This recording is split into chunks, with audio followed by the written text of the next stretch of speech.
வணக்கம். எட்டி டாக்ஸில் என்ன பார்க்க போகிறோம்னு கேட்டிங்கன்னா, அண்ணாமலையை நோக்கி அணி அணியாக வரும் திமுக பெரும் புள்ளிகள் வீத லீடர்ஸினுடைய வளர்ச்சியை பற்றி தான் இந்த வீடியோவில் நம்ம விரிவாக பார்க்க போகிறோங்க. நேற்று அண்ணாமலை அவர்கள் வீடியோ வெளியிட்டு இருந்தார். மத்திய அரசாங்கமானது 8 குறிக்கோளுடன் கிராம சபை கூட்டமானது நடத்துது. அந்த 8 குறிக்கோளை மனசில் வச்சுக்கிட்டு நீங்கள், அதாவது வீத லீடர்ஸில் இணைஞ்சிருக்கிறவங்க, உங்கள் ஊரில் இருக்கக்கூடிய கிராம சபை கூட்டத்தில் கலந்து கொள்ளுங்க. கலாட்டா பண்ணாதீங்க. ஆக்கப்பூர்வமாக கிராம சபை கூட்டத்தை நடத்துகிறவங்களுக்கு ஒத்துழைப்பு நல்குங்க. அங்கே பல தீர்மானங்களை ஏற்றுவதற்காக உதவி செய்யுங்க. முக்கியமாக மத்திய அரசாங்கம் குறிப்பிட்டிருக்கக்கூடிய 8 தீர்மானங்களை நிறைவேற்றுவதற்கும், அதே மாதிரி அந்த கிராம சபை ஏற்கனவே நடந்திருக்கும். ரெண்டாவது, அந்த ஊரில் தலைவர் இருந்திருப்பார். அந்த தலைவர் அந்த கிராமத்துக்காக என்ன பண்ணார் அப்படின்ற வரவு செலவு கணக்கெல்லாம் கண்டிப்பாக படிப்பாங்க. ஸோ ஆக்கப்பூர்வமாக முன்னெடுத்துட்டு போங்க. கிராம சபை கூட்டத்தில் கலந்து கொள்ளுங்க. அதே மாதிரி வீத லீடர்ஸில் இருக்கிறவங்க மட்டும் கலந்து கொள்ளாமல் அந்த ஊரில் இருக்கக்கூடியவங்க இளைஞர்களையும் அழைச்சிக்கிட்டு போங்க. கிராம சபை கூட்டத்தில் என்ன பேசப்படுது, என்ன பேசப்பட வேண்டும், எல்லாவற்றையும் சொல்லுங்க அப்படின்னு கிட்டத்தட்ட ஒரு 7 நிமிட வீடியோ வெளியிட்டு இருந்தாங்க. அது மட்டும் இல்லை, சவுக்கு சங்கர் அவர்களை பொறுத்த வரைக்கும் அண்ணாமலை 700 கோடி தேர்தலுக்காக பாஜக கொடுத்த பணத்தை ஆட்டைய போட்டுட்டாரு. அதனால அமித்ஷா சரியா ஆப்பு வச்சுட்டாரு. 700 கோடியை நீ திருப்பி தரையா இல்ல கம்பி என்றையா? கௌரவம் முக்கியமா இல்ல கட்சி பணத்தை ஆட்டைய போட்டு 700 கோடி வச்சிருக்கிறியே அது முக்கியமா அப்படின்னு கேட்டாங்க. இந்த வீத லீடர்ஸ் என்ற அமைப்பை கட்சியாக மாற்ற வேண்டும். அதற்காக தான் அந்த 700 கோடியை அடிச்சாரு. ஆனால் அந்த 700 கோடியை இப்போ பாஜக பிடுங்கி விட்டதன் காரணமாக அண்ணாமலையை பொறுத்த வரைக்கும் அப்படியே முடங்கி போய் இருக்கின்றாரு. வீத லீடர்ஸ் என்ற அமைப்பானது டேக்கப் ஆகவே இல்லை. சுணக்கம் ஏற்பட்டு போச்சு. கையில் பணம் இல்லை. அதனால தான் அண்ணாமலையை பொறுத்த வரைக்கும் போதைப்பொருள் ஒழிப்பு, சுற்றுச்சூழல் என்று சொல்லிட்டு சுத்திட்டு இருக்கின்றாரு. இல்லைனா அது அண்ணாமலை குணமே இல்லை. அண்ணாமலையை பொறுத்த வரைக்கும் போர் குணம் கொண்டவர். எந்த கட்சியாக இருந்தாலும் சரி துணிச்சலாக களம் இறங்குவார். இன்னைக்கு மரிய வில்சனை பொறுத்த வரைக்கும் எனக்கு ஒரு ஐடென்டிட்டி இருக்கிறது. பான் கிறிஸ்டின், நான் கிறிஸ்துவமானது எனக்கு ஒரு மொழியை சொல்லி கொடுத்துருக்குது. தமிழை எவ்வளோ படித்தாலும் அது வராது அப்படின்னு சொன்னதுக்கு எல்லாருக்கும் முன்பாக களத்தில் இறங்கி கச்சை கட்டியிருப்பார் அண்ணாமலை மரிய வில்சனுக்கு எதிராக. ஆனால் கையில் இருந்த 700 கோடியை மத்திய அரசாங்கமானது புடுங்கிச்சு. அதாவது பாஜக புடுங்கிச்சு. பாஜகவில் இருக்கக்கூடிய அமித்ஷாவை அண்ணாமலையால ஏமாற்றவே முடியாது. எவ்வளோ பெரிய கட்சியா இருந்தாலும் சரி அந்த கட்சியை 2-3 உடைச்சு அவங்களுடைய ஆட்சிக்கு ஆதரவாக மாற்றக்கூடிய அமித்ஷாவை அண்ணாமலை ஏமாத்தலான்னு பார்த்தாரு. சும்மா விட்டுருவாங்களா? அடிச்சு வச்சிருந்த பணத்தை அப்படியே பிடிங்கின்னு போயிட்டாங்க. இப்போ என்ன பண்றது? கட்சி நடத்துவதற்கு காசு இல்லை. அதனால சுணக்கம் ஆயிட்டாரு. அதனால தான் பாருங்க, நயனார் நாகேந்திரனை சந்தித்து அண்ணாமலை பின்னாடி வந்த 25 மாவட்ட நிர்வாகிகள் மீண்டும் நயனார் நாகேந்திரன் மீது நம்பிக்கை வச்சு பாஜகவிலே இணைந்து விட்டார்கள் அப்படின்னு நேற்று நம்முடைய சவுக்கு சங்கர் அவர்கள் அவருடைய யூடியூப் சேனல்ல பேசியிருந்தார். அண்ணாமலை ஊழல் பண்ணாரா, 700 கோடி கட்சி பணத்தை ஆட்டைய போட்டாரா அப்படின்னு நமக்கு தெரியல. ஆனால் அண்ணாமலை சொன்னது மட்டும் எனக்கு நல்லா நினைவுக்கு வருகிறது. 50 லட்சம் பேர் நம்ம அமைப்பில் இணைந்து விட்டார்கள் என்றால் அதற்கு பிறகு கட்சியாக உருவெடுக்கும். அடுத்த கட்ட திட்டத்தை பற்றி நாம அறிவிப்போம் அப்படின்னு சொன்னாரு. ஆனால் என்னுடைய எதிர்பார்ப்புல என்னன்னு கேட்டீங்கன்னா, 50 லட்சம் கண்டிப்பா தானா முன் இணைய மாட்டாங்க. அது வரைக்கும் நம்ம அமைதியாகவும் இருக்க முடியாது. 50 லட்சம் பேர் கட்சியில இணைய வேண்டும் என்றால் அந்த தொண்டர்களும் அந்த நிர்வாகிகளும் அண்ணாமலை ஆதரவாளர்களும் என்ன நினைக்கின்றார்களோ இல்லை அண்ணாமலை கிட்ட என்ன எதிர்பார்க்கின்றார்களோ அந்த எதிர்பார்ப்பை பூர்த்தி பண்ணணும். அப்பதான் இன்னும் மேலும் மேலும் அண்ணாமலை அமைப்புல சேர்ந்துக்கிட்டே இருப்பாங்க. ஒன்று மட்டும் அடிச்சு சொல்றேன், விஜய்க்கு எதிராக யார், அந்த இடம் இன்னும் காலியாக தான் இருக்கு. நம்ம உதயநிதி ஸ்டாலின் அந்த இடத்துல கொண்டு நிறுத்த முடியாது. அந்த அரசியலை தமிழக மக்கள் பார்த்துட்டாங்க. இப்ப விஜய் அரசியலையும் பார்த்துட்டு இருக்கிறாங்க. அதனால கடந்த கால பழைய அரசியலும் பார்த்தாச்சு, இப்போ விஜய் அரசியலும் பார்த்தாச்சு. அடுத்ததாக தனுஷ் வராரு, அண்ணாமலை வராரு. அவங்க எப்படி இருக்க போறாங்க அப்படின்னு எதிர்பார்ப்பு கூடி இருக்கிறது. ஏன்னா புது படம் வந்துச்சுன்னு வச்சுக்கலாம், அது மீது இருக்கக்கூடிய ஆர்வம் தனி ரகம்தான். அதனால அடுத்தவங்க யார் அரசியலுக்கு வராங்க, அவங்க கொள்கை என்ன, அவங்க மக்களுக்காக என்ன திட்டம் வச்சிருக்காங்க, ஏன் அவங்களுக்கு மாற்றி ஓட்டு போடக்கூடாது, ஏன் விஜய் மட்டுமே ஆதரிக்கணும் அப்படின்ற எண்ணம் புதுசா தேடக்கூடிய ஜென்சி இளைஞர்கள் மத்தியில அண்ணாமலைக்கு கண்டிப்பா ஒரு நல்ல ஆதரவு வட்டம் இருக்கிறது. அதனால என்னை பொறுத்த வரைக்கும் விஜய்க்கு மாற்று யார், அந்த இடம் வேக்கண்டா இருக்குது. அதனால அண்ணாமலையை பொறுத்த வரைக்கும் தினமலர்ல செய்தி வந்த மாதிரி அதிரடிகள் இல்லாத காரணத்தினால வீத லீடர்ஸ்ல இருக்கிறவங்க அத்தனை பேரும் சோர்ந்து போயிருக்கின்றார்கள். எத்தனையோ பேர் இயற்கை வளங்களை காப்பாற்றுவதற்கும் சுற்றுச்சூழலை பற்றி விழிப்புணர்வு ஏற்படுத்துவதற்கும் அமைப்பு வைத்து நடத்தி கொண்டு இருக்கின்ற பொழுது அண்ணாமலை அந்த அமைப்பை வச்சு நடத்த வேண்டிய அவசியம் என்ன இருக்குது? அதனால அண்ணாமலை அரசியல் ஃபீல்டை விட்டு கொஞ்சம் கொஞ்சமாக விலகி நிற்கின்றார். இது நான் சொல்லல, சவுக்கு சங்கர் சொல்றார். அதனால அவங்களுடைய தொண்டர்களும் நிர்வாகிகளும் எதிர்பார்க்கிற மாதிரி அண்ணாமலை அதிரடி காட்டினார்னு வச்சுங்களேன், திமுகவிலிருந்து 10 மாவட்ட செயலாளர்கள் ஒரே நாள்ல விலக போறாங்க. அவங்க அண்ணாமலைக்கு பின்னாடி வந்து நின்னாங்கன்னா கெத்து ஏறிடும். ஆனா அதுக்கு அண்ணாமலை அவர்கள் திமுகவையாவது எதிர்க்கணும், இல்லையா விஜயாவது எதிர்க்கணும். அந்த 10 மாவட்ட செயலாளரும் கண்டிப்பா எனக்கு தெரிந்து விஜயுடன் போறதுக்கு தான் வாய்ப்பு இருக்குது. ஏன் அந்த 10 மாவட்ட செயலாளர்கள் விலகுகின்றார்கள் என்று பார்க்கும்பொழுது அவங்க கடந்த சட்டமன்ற தேர்தலில் சரியா பணியாற்றவே இல்லையாம். திமுக வேதனை அடைந்திருக்குது. அது மட்டும் கிடையாது, தொண்டர்களையும் கீழ்மட்ட நிர்வாகிகளும் இந்த 10 மாவட்ட செயலாளர்கள் ஆதரிக்கவே இல்லையாம். கட்சியில கோஷ்டி பூசல் வருவதற்கு இந்த மாதிரியான கட்சி விசுவாசமற்றவர்களால் தான் வருதாம்.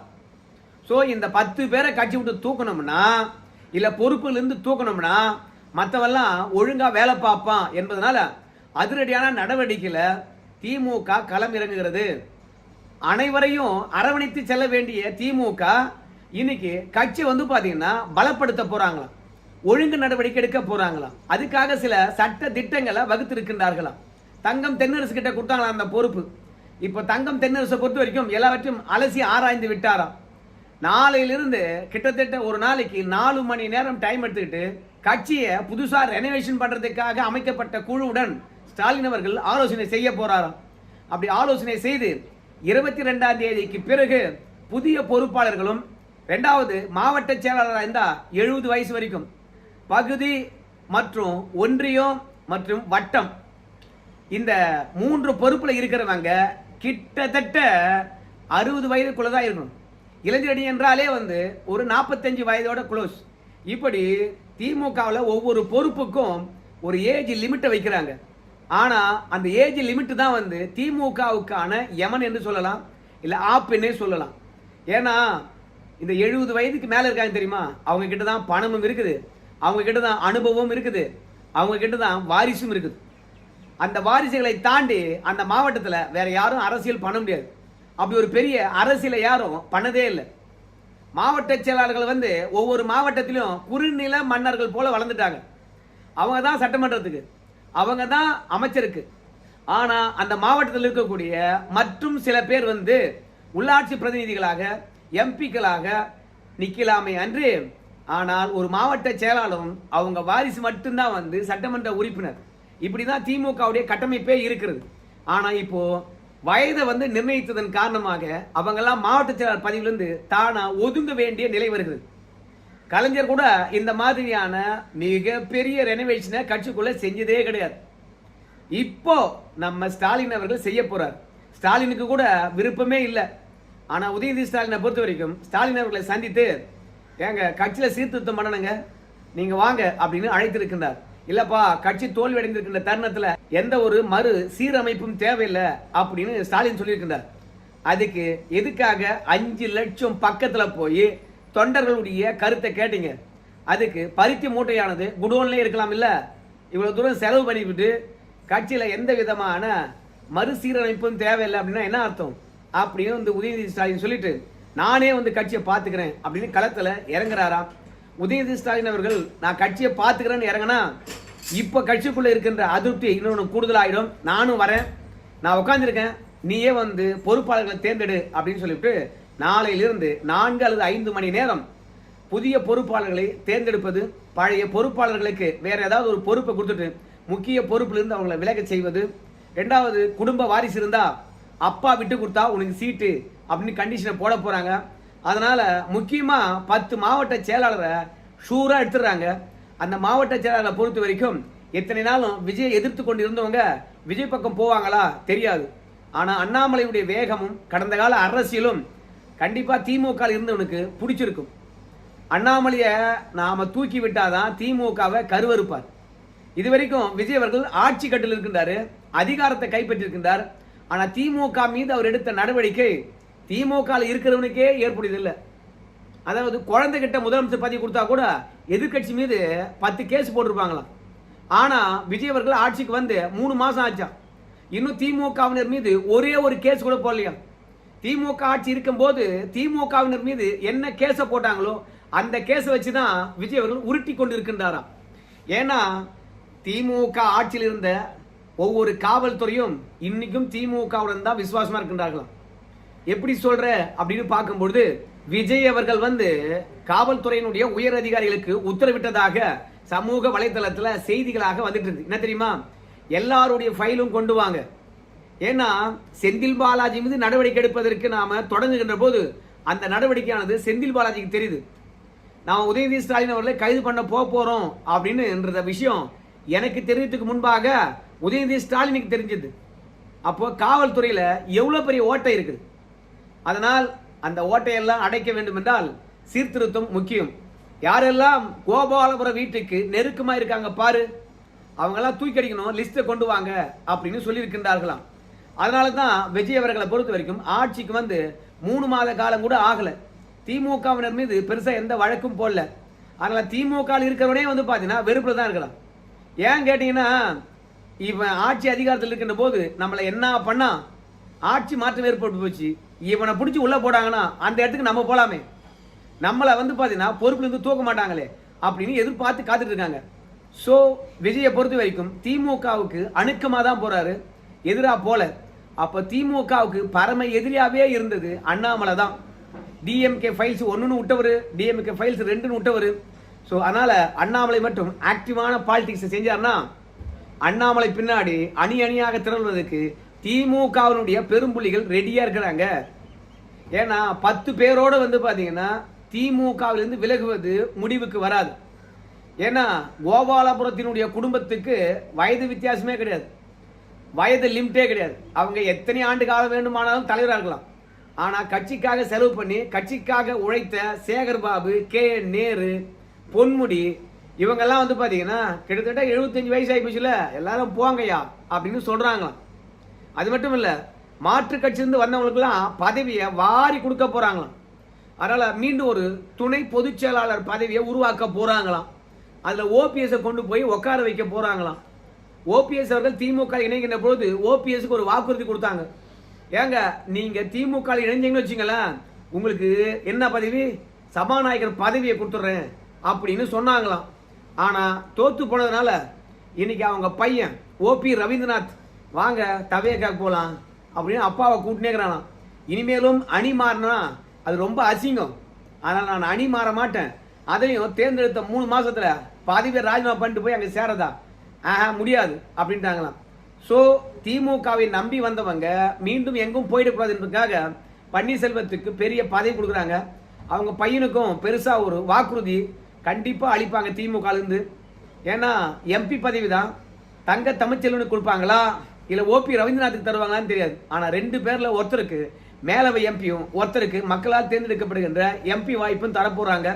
அதனால அதிமுக இருந்து வந்தவங்களுக்கும் பதவி, ஆனா பாரம்பரியமா வந்து திமுக இருந்து வேலை பார்த்தவங்களுக்கு கல்தா ஏஜ் லிமிட்.